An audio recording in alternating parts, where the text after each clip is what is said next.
What's your thing with Joe? But Joe doesn't interview many people. What's your thing with Joe? You have anything with Joe?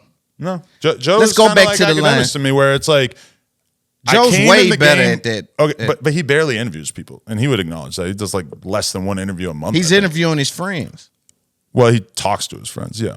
But I mean, with Joe, it's like I came in the game looking up to him. The first time he ever invited me over to chill was mind blowing. Like, I cannot believe that this dude even wants to be around me in any way.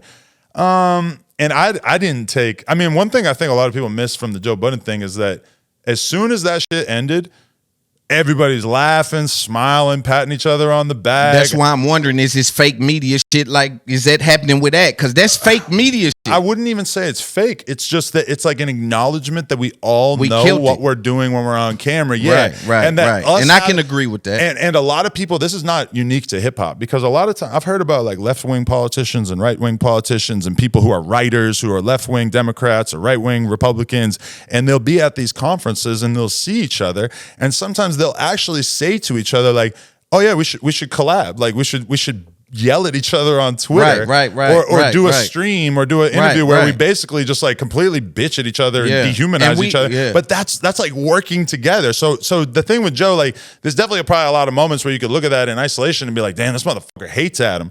But and actually, even in that interview, there's one point where he was saying like, "You are this, like you're a culture vulture," and I'm like, "That's not true, because you fuck with me." I'm like, "You with me, I know you love me," and that's why I know that you're sort of trolling right here in the interview, and it wasn't even like he really. And see that fake media shit is weird to me, right? Or listen, I'm here to get some information. I think that's where my tipping point is. Like, what are they doing? They're faking it, and then they acting like, "Oh, I got some smoke for you," and then they ain't really trying to figure it out. Because you, in my opinion, you did extremely well in that position. But the thing is that the best podcasts are kind of like your best friends, where it's like, your closest homie, you could be at the bar, or you could be at a restaurant, or you could just be hanging out. You could have a 2-hour argument about whether it's something important, piece of content, whether it's about, right, but even off camera, I'm saying, like, whether it's about, oh, this guy